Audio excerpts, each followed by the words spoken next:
हमारे पास मैटर के तीन तरीके थे, सॉलिड,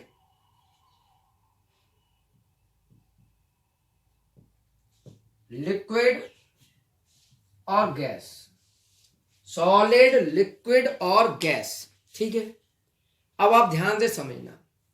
सॉलिड का लिक्विड में बदलना, सॉलिड अगर लिक्विड में चेंज हो, देखो टी का निशान बना दिया मैंने, सॉलिड का लिक्विड में चेंज होना कहलाता है मेल्टिंग,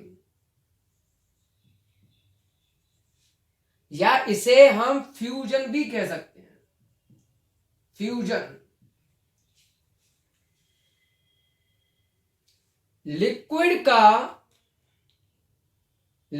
का सॉलिड में कन्वर्ट होना,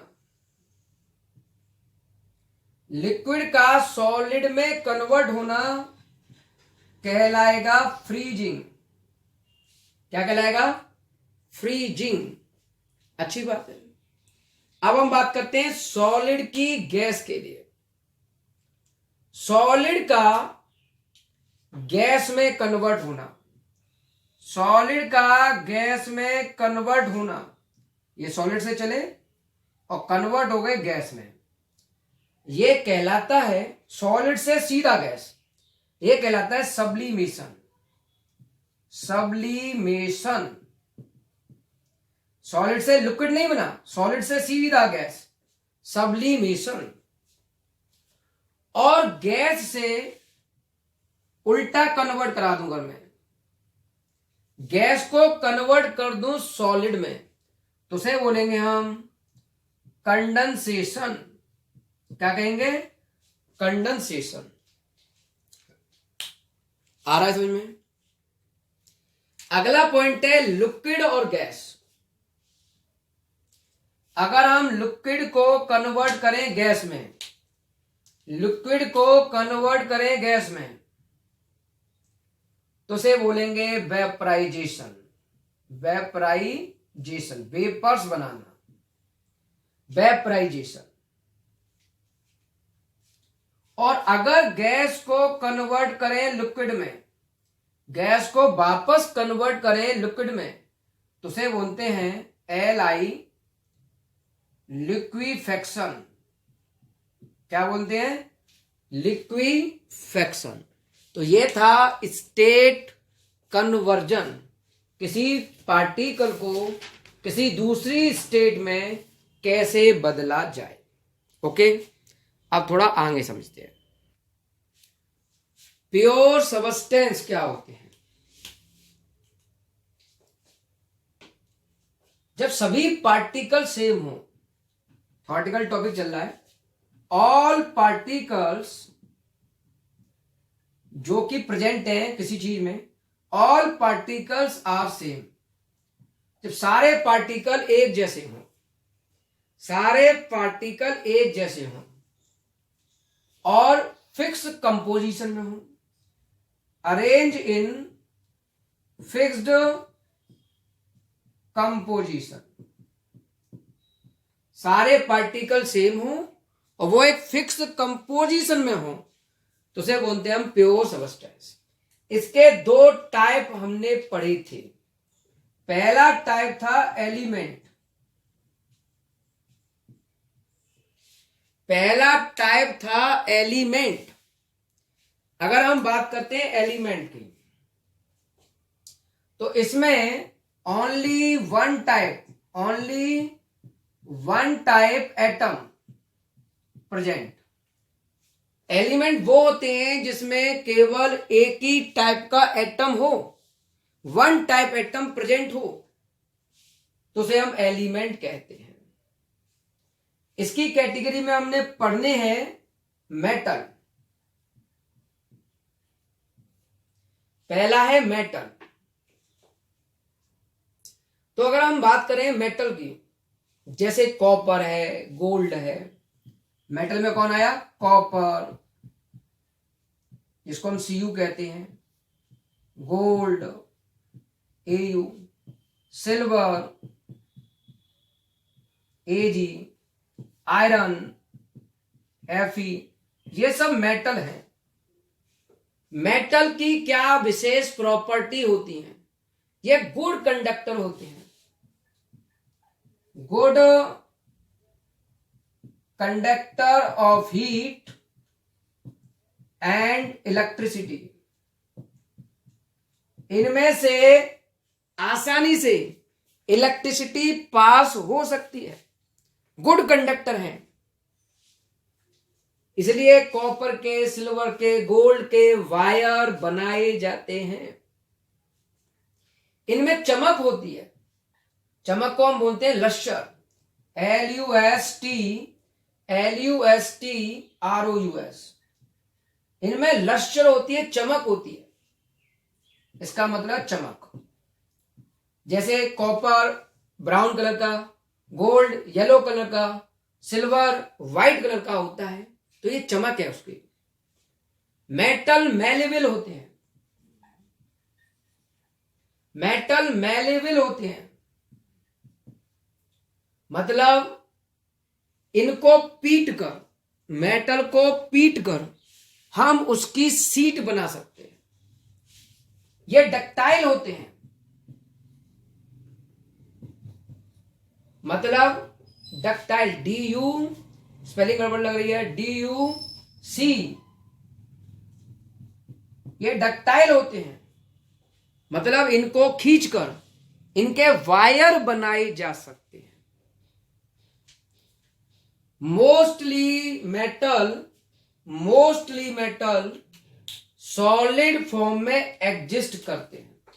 मेटल मोस्टली सभी सॉलिड फॉर्म में पाए जाते हैं, लेकिन एक ऐसा है मरकरी जो लिक्विड फॉर्म में पाया जाता है।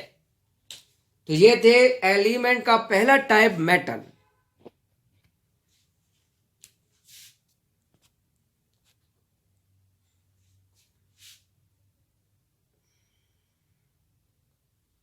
एलिमेंट का दूसरा पार्ट है नॉन मेटल्स। नॉन मेटल में चमक नहीं होती है, इसमें चमक नहीं होती, नॉन लस्ट्रस होते हैं। फिर भी एक नॉन मेटल ऐसा है जिसमें चमक होती है, मोस्टली नॉन लस्ट्रस होते हैं। फिर भी एक नॉन मेटल जिसमें लश्चर हो, जिसमें चमक हो, वो है आयोडीन। दूसरा point, non metal poor conductor होते हैं, पुअर कंडक्टर, इनमें करंट पास नहीं होती, इनका मेल्टिंग पॉइंट बहुत ही लो होता है, मेल्टिंग पॉइंट बहुत ही लो होता है। तो ये आ गए नॉन मेटल की कैटेगरी में। जैसे कार्बन नॉन मेटल है, सल्फर, क्लोरीन, ये सब नॉन मेटल की कैटेगरी में आते हैं। सी पार्ट होता है मेटिलॉइड, सी पार्ट होता है मेटिलॉइड। मेटलॉइड ऐसा मटेरियल जिसके अंदर मेटल की और नॉन मेटल की दोनों की प्रॉपर्टी होती है प्रेजेंट, उनको बोलते हैं मेटिलॉइड। जैसे silicon SI, germanium GE, arsenic AS, इस तरह के एग्जाम्पल मेटिलॉइड कहलाते हैं। प्योर सब्सटेंस के दो टाइप होते हैं, पहला एलिमेंट और दूसरा कंपाउंड। तो अगला टॉपिक होगा कंपाउंड क्या होते हैं। अगला टॉपिक है कंपाउंड। कंपाउंड क्या होते हैं?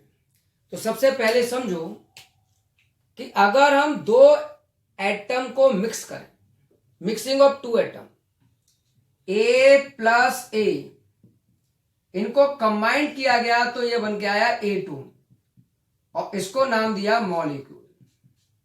क्या था ये? सिमिलर एटम को कंबाइन किया।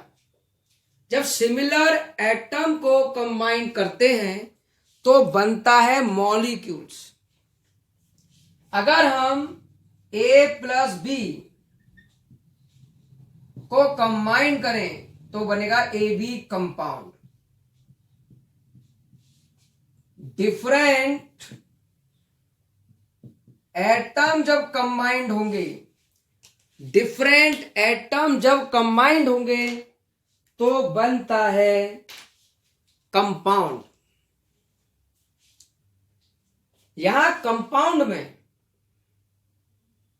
जैसे मान लो, एक एग्जाम्पल माना मैंने कंपाउंड का CO2, कार्बन और ऑक्सीजन डिफरेंट एटम है, तो कार्बन और ऑक्सीजन एक फिक्स प्रपोर्शन बाय वेट में अरेंज होते हैं।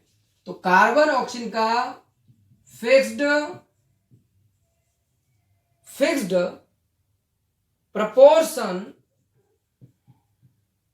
बाय वेट होगा।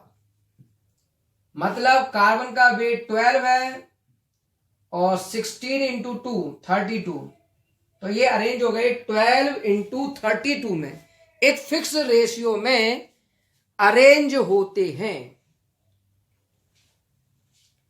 जब CO2 कंपाउंड बन गया, जब CO2 कंपाउंड बन गया तो इसमें से कार्बन और ऑक्सीजन को सेपरेट नहीं कर सकते, नॉट सेपरेटेड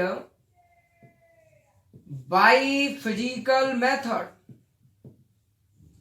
कंपाउंड में जो भी एटम प्रेजेंट हैं उनको सेपरेट नहीं किया जा सकता किसी भी फिजिकल मेथड से। एक चीज और ध्यान रखना, जैसे हमने H2 गैस O2 गैस को कंबाइंड किया तो बन के आया H2O। बैलेंस नहीं कर रहा हूं, ये लिक्विड है। तो ध्यान रखना, जो कंपाउंड है उसका नेचर लिक्विड है, जबकि रेक्टेंट का नेचर गैस है। तो रेक्टेंट जो कंबाइन कर रहे हैं उसका नेचर हमेशा कंपाउंड के नेचर से डिफरेंट ही होता है। अब कंपाउंड में आएगा कौन? जैसे water H2O, CO2 carbon dioxide, ammonia NH3, sugar, ये सब कंपाउंड की कैटेगरी में आएंगे।